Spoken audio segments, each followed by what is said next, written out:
Sean todos bienvenidos, reciban un cordial saludo. En esta ocasión vamos a desarrollar el tema La formación de los imperios coloniales, 1870 a 1914, primera parte.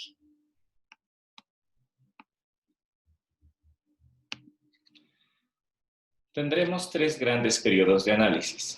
Para empezar, el equilibrio europeo de la era Bismarck, que va desde 1870 a 1890, la apertura a la política mundial desde 1890 hasta 1904, los imperialismos nacionalistas de 1905 a 1914, que conforman los tres grandes momentos de análisis. En esta ocasión vamos a desarrollar la primera parte del equilibrio europeo de la era Bismarck.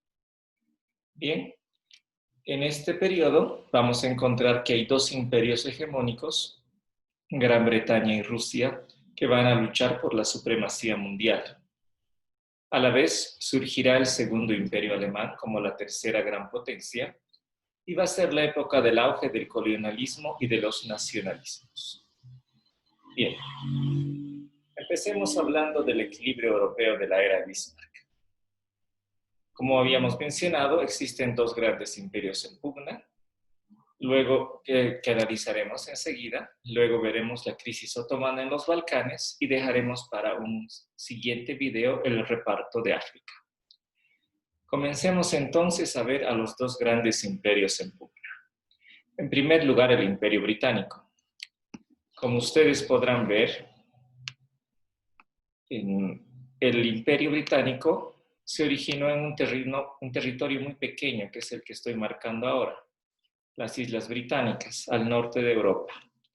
Bien, y a partir de esas islas, y en base al poderío de su flota, lograron tener una gran hegemonía en distintos lugares. La posesión más valiosa que tenían era, sin lugar a dudas, la India, que es la que aparece encerrada en este círculo en el sur de Asia. Bien, otra de sus posesiones importantes es el Canadá, y la otra, que por el momento no era tan importante, era Australia. Bien, ustedes ven además varios círculos rosados en el mapa. Son esas las zonas de influencia y dominio comercial británico. Como ustedes verán, ellos ejercen un importante dominio sobre Europa, sobre Sudamérica, sobre África, varias regiones de África, Egipto, lo que ahora es Pakistán, y la China. Entonces, en esos lugares, si bien Inglaterra no había establecido un dominio militar, pero sí tenía la hegemonía comercial, es decir, establecía relaciones comerciales sumamente convenientes, vendiendo sus productos a alto precio y comprando materias primas a muy bajo precio. Bien, bueno, entonces, ¿cómo se basaba el poder? ¿En qué se basaba el poder del Imperio Británico? En un pequeño y muy poderoso ejército y en la flota. Lo que hacía Inglaterra era que podía desplazar a su pequeño y eficiente ejército a prácticamente cualquier lugar del mundo que tuviese costa y con buenos resultados, ¿no? De hecho, la India fue conquistada básicamente en campañas en las que el papel de la flota fue determinante en cuanto al abastecimiento se refería. Y una vez establecido el poderío británico, la flota se encargaba de distribuir las mercancías, o sea, la parte marítima era esencial para los británicos. Bien, pasemos ahora a ver el otro gran imperio. Se trata del Imperio de Rusia. Ahí nosotros tenemos un mapa mundi de la época, obviamente tiene algunos pequeños errores, pero vemos en verde oscuro el Imperio Ruso, que se encuentra en toda la parte norte de Europa y Asia. Bien. Y además, en esa época, Alaska también era parte del Imperio Ruso. Bien. Entonces, esas eran sus posesiones. Pero nosotros notamos que un poco más abajo se encuentra un territorio marcado con color verde claro. Bien, entonces nosotros tenemos este territorio marcado con verde claro, el cual, aunque no era oficialmente parte del Imperio Ruso, pero estaba básicamente ocupado o controlado por los rusos. O sea, era un territorio, digámoslo así, en proceso de ser consolidado para el Imperio Ruso. Oficialmente no, pero en la práctica sí. Bien, entonces ustedes notarán que los rusos tenían un gran afán por expandirse hacia el sur. ¿Y a qué se debe ese afán por ir hacia el sur? Sucede que Rusia, si bien domina un gigantesco territorio, tiene un problema con relación a Gran Bretaña. El problema que tiene es que no posee costa, ¿ya? Es decir, una costa útil en aguas abiertas que permita navegar a una flota grande. Expliquemos eso un poco mejor. Bien, nosotros tenemos en la parte superior todo lo que es el círculo polar ártico, o sea, toda esta costa está cubierta de hielos. Y para ser un poco más exacto, la parte de los hielos llega inclusive hasta por aquí, ¿no? Perdón, incluso más al sur, más o menos por acá es donde llega la línea de hielos por este lado. Y por el lado de Europa, perdón, por el lado de Europa, tenemos que la línea de hielos igualmente llega más o menos hasta por acá. Entonces, los rusos no tenían una salida al mar en invierno, en verano sí. Por eso el afán que van a tener ellos es desplazarse hacia el sur para justamente llegar a las aguas abiertas. Tomemos el caso del Océano Índico, que era uno de sus objetivos. También era su objetivo llegar al mar Mediterráneo. O por el otro lado, llegar a lo que es el mar Amarillo y el mar de Japón, ¿no? Llegar a esas aguas les permitiría tener una flota poderosa que pudiera navegar todo el año, digámoslo así, ¿no? Bien, entonces los rusos han intentado desarrollarse y crecer hacia el sur. Bien. ¿Cuáles son? Vamos un poquito más en detalle esas zonas de expansión. Por un lado, los Balcanes, y para llegar hasta lo que hoy en día es Turquía y Grecia y obtener la salida al mar Mediterráneo, aprovechando además que los pueblos de los Balcanes son eslavos de la misma raíz étnica que los mismos rusos. Bien, tenemos después a la zona del Asia Central, la zona del Asia Central, donde ellos,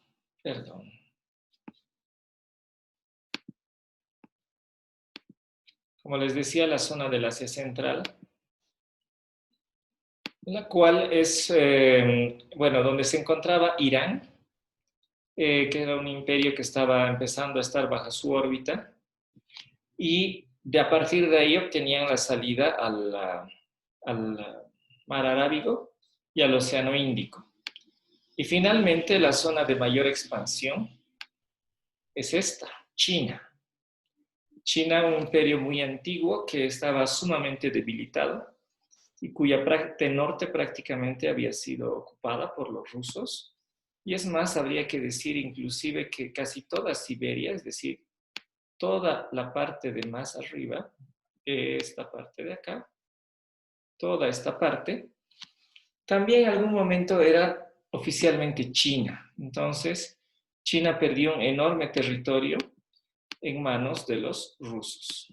Bien, bueno, y nosotros vemos el último pedacito, que sería el del mar del Japón, y nosotros vemos ahí a Corea. Sucede que los rusos justamente en su afán de conseguir por fin las aguas libres ya habían llegado hasta las fronteras de Japón y estaban a punto de llegar por fin a las aguas libres que tanto anhelaban. Bien, bueno, entonces ahora vamos a continuar viendo antes de continuar. Rusia tenía también presencia en América, como habíamos dicho, ¿no? Solamente que uno de sus monarcas, digamos que entró en bancarrota, consideraba que la región de Alaska, que queda al norte de América, no era muy útil. Entonces, esta es la región de Alaska, no era muy útil, así que la ofreció en venta y Estados Unidos aceptó, ¿no? Entonces aceptó comprar, bueno, aceptó el trato, compró Alaska.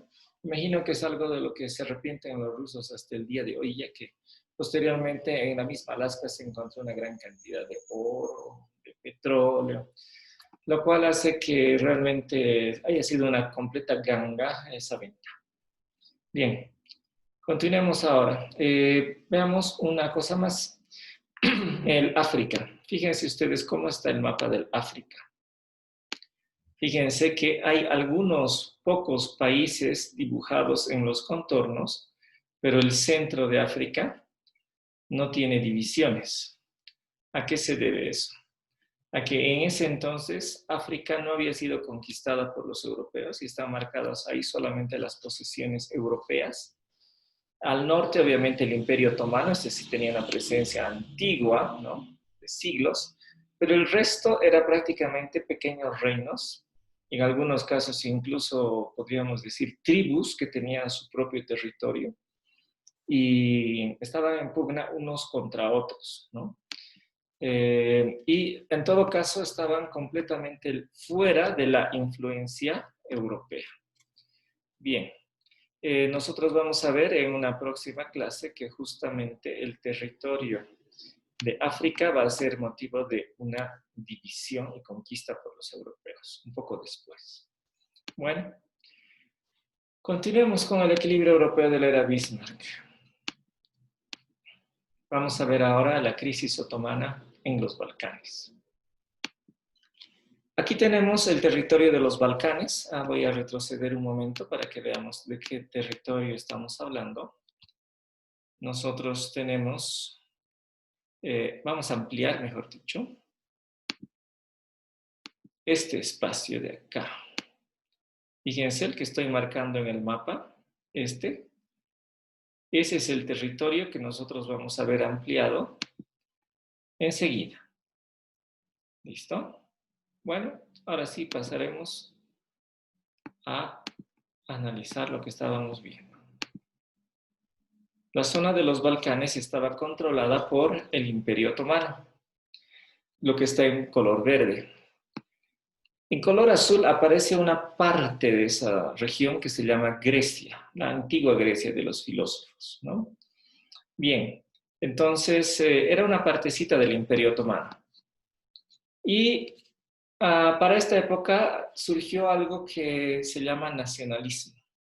¿De qué postula el nacionalismo? Dice que cada cultura forma una nación por derecho propio. De hecho, en la época, nación y cultura eran sinónimos. ¿Bien?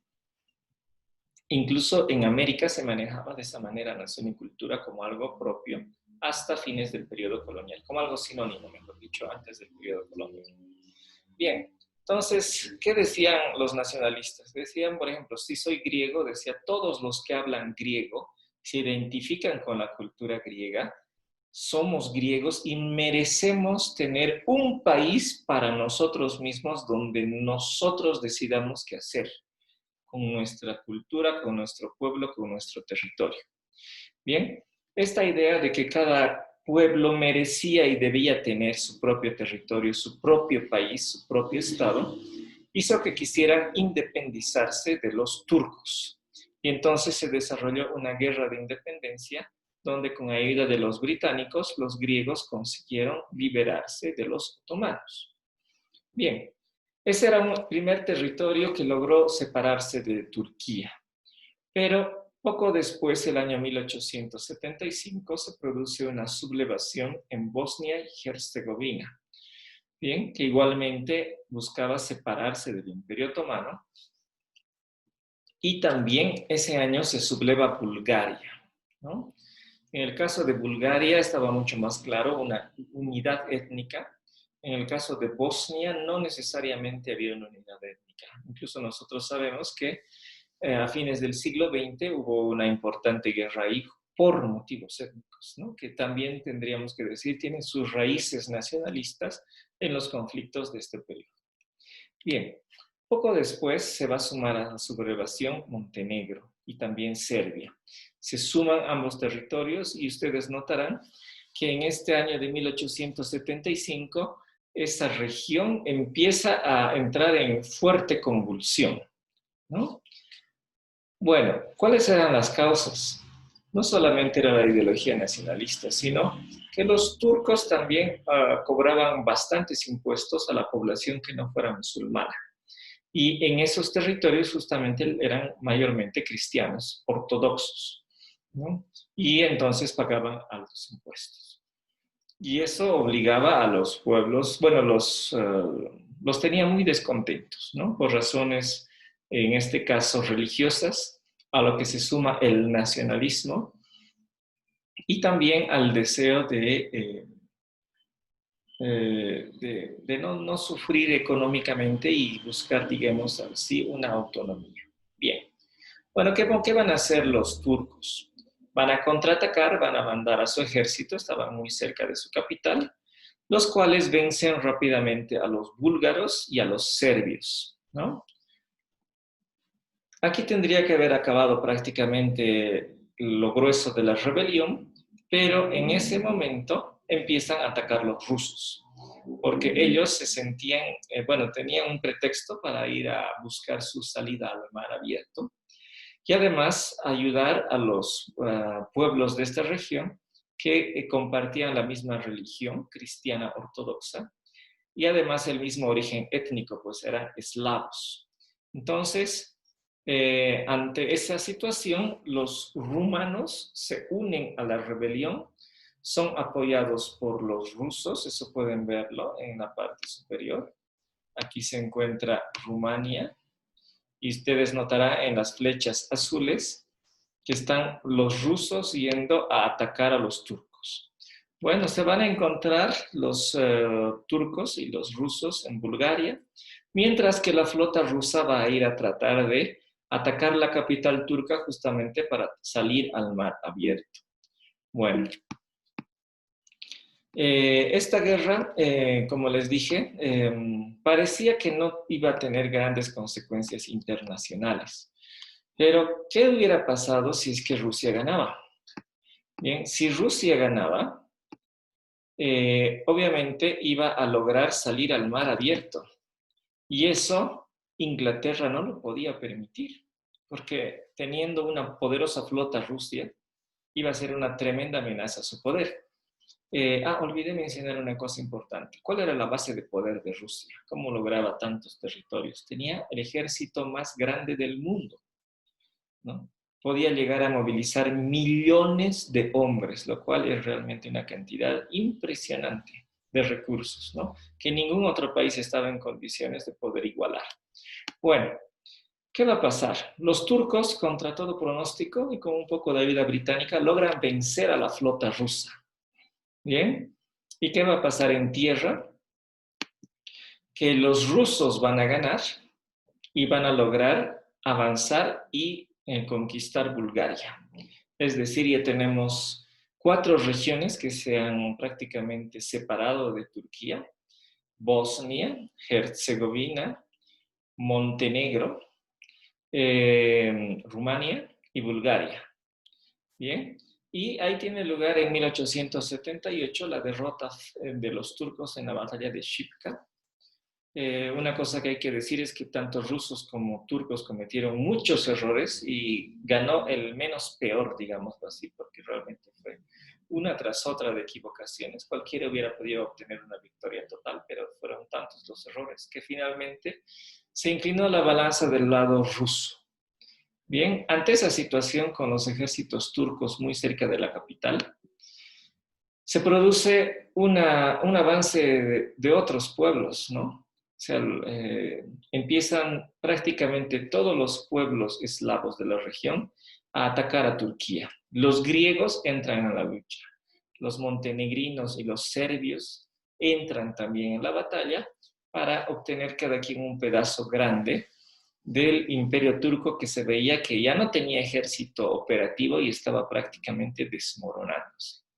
Bien, ante esta situación intervienen los británicos.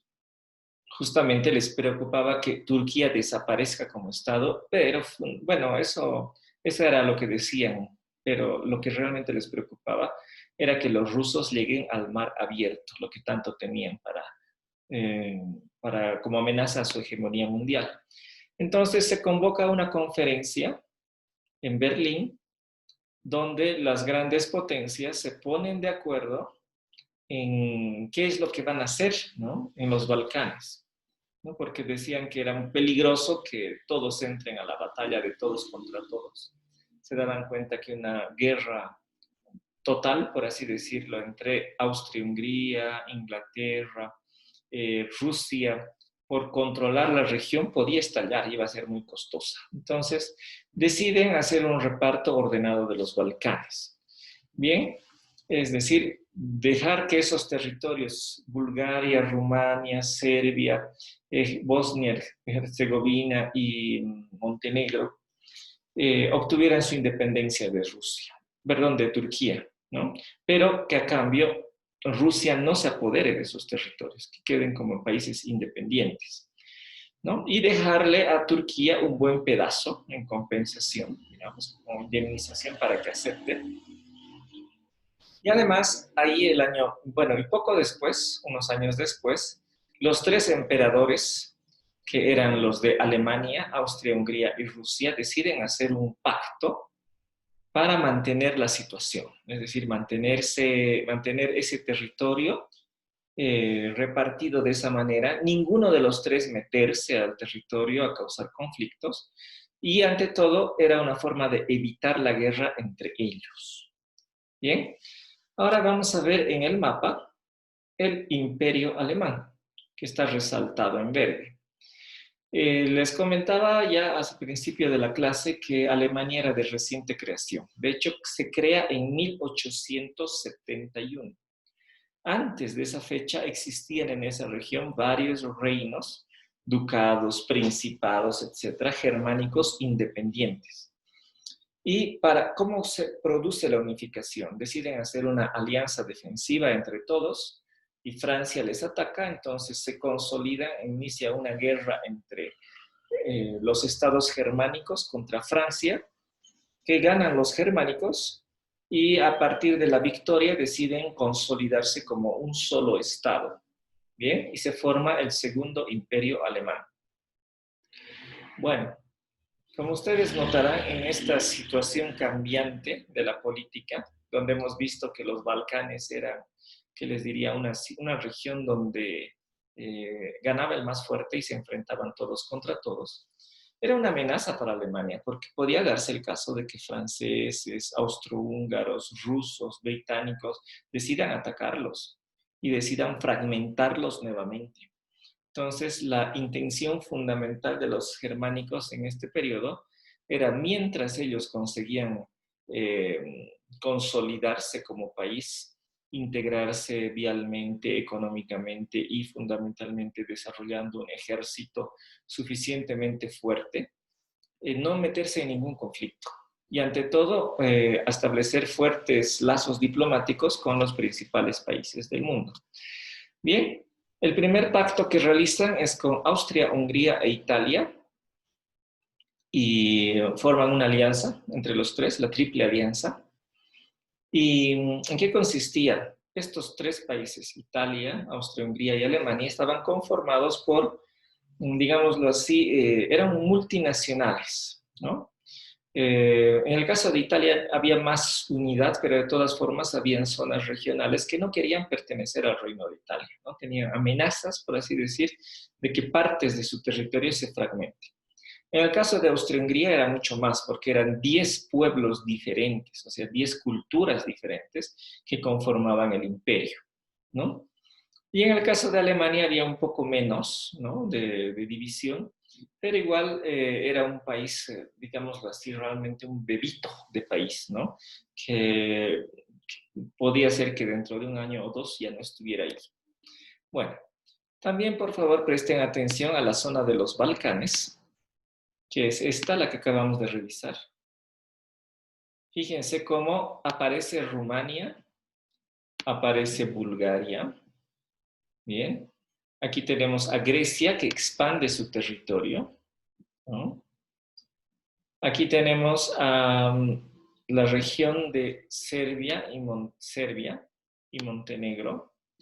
Y ustedes podrán ver que algunos territorios quedaron todavía en manos de los turcos, pero la mayor parte de ellos habían formado países independientes. Bien, bueno, ¿qué va a pasar después? Nosotros tenemos en 1885 que Bulgaria prácticamente sale de la esfera de dominación de los turcos y además, digamos así, basado en la ideología nacionalista, decide ir a la conquista de todos los territorios donde hubiera búlgaros, ¿no? El problema era que estas zonas no eran uniformes, es decir, los búlgaros iban a conquistar algunas zonas donde si bien había búlgaros, también había otros pueblos, turcos, griegos, etc. Y los griegos también querían ir a conquistar los territorios donde hubiera griegos, aunque fueran los griegos minoría y hubieran otras etnias mayoritarias. Bueno, Bulgaria va a empezar a consolidarse como un país grandecito en la región de los Balcanes, va a tener ideas de expansión, va a empezar a trabajar, a organizarse en ese sentido. Y ante esa situación de que el engrandecimiento de Bulgaria podría provocar otra guerra, como pasó un poco antes, los rusos deciden hacer un reaseguro entre Rusia y Alemania, es decir, decirse que no se iban a atacar mutuamente los alemanes con los rusos. De esa manera, Rusia pensaba que iba a tener carta libre para que en caso de que hubiera una nueva guerra en los Balcanes, pudiera intervenir contra Turquía, que en ese momento estaba casi sin ejército, es decir, iba a ser presa fácil de los rusos. Bien, poco después hay otro tratado, esta vez un tratado secreto de los alemanes con Italia, con Austria, Hungría y con Gran Bretaña para mantener la situación en los Balcanes. Es decir, para que ni los ingleses, ni los rusos, ni los austrohúngaros, ningún otro país intervenga y modifique esa región en conflicto, ¿no? Bueno, cuando 3 años después los rusos se enteran de que en realidad los alemanes, al tiempo que estaban tratando de parecer neutrales ante los rusos, ya habían hecho un tratado con los otros países para que ellos no puedan llegar a las aguas libres, rompen su pacto con Alemania y buscan al mayor enemigo de Alemania, que era Francia. Bien, Francia era el peor enemigo de Alemania porque había perdido la guerra contra los germánicos y, de hecho, una parte del territorio, Alsacia y Lorena, había pasado a depender del Imperio Germánico. Entonces, los franceses querían vengarse de esa humillación, digamos, y querían recuperar esos territorios. Entonces, aunque los rusos eran, políticamente hablando, un estado absolutista, y Francia, por el contrario, era una república, digámoslo así, políticamente hablando, era todo lo contrario del absolutismo ruso. Ambos se unieron por la rivalidad de Alemania, es decir, el querer enfrentar a Alemania y vengarse de alguna forma de Alemania era lo que los unió políticamente a estas dos visiones completamente diferentes de Estado que había entre estos pueblos. Bien, bueno, ¿qué va a pasar con esto? Que estamos viendo que los bandos de la Primera Guerra Mundial, los que van a pelear, ya se están consolidando acá. Por un lado van a estar los de rojo, franceses y rusos, contra los germánicos, Austria, Hungría, Alemania. Italia estaba en un mismo bando, pero al momento del estallido, Inglaterra va a abandonar el bando verde, digamos, va a pasar al bando rojo. Y ahí va a estallar la guerra. Bueno, nosotros vemos cómo la política está cambiando muy rápidamente en Europa. Y esto va a repercutir en otras regiones del mundo. De hecho, antes de cerrar la clase, Solamente decirles que el enfrentamiento entre Francia y Alemania tuvo una importantísima repercusión en Bolivia. Sucede que Francia fue derrotada el año 1871 por Alemania. Y cuando estalló la Guerra del Pacífico en el año 1879, Francia todavía se encontraba demasiado débil como para ayudarnos en la guerra porque éramos un país aliado suyo, ¿no? Si no hubiera tenido lugar su derrota el año 1871, probablemente el desarrollo del conflicto en Sudamérica hubiera sido muy diferente. Bien, bueno, con eso, faltaba también decirles que en la parte inferior del mapa ustedes pueden observar un circulito de color azul. Eso corresponde a la isla de Chipre.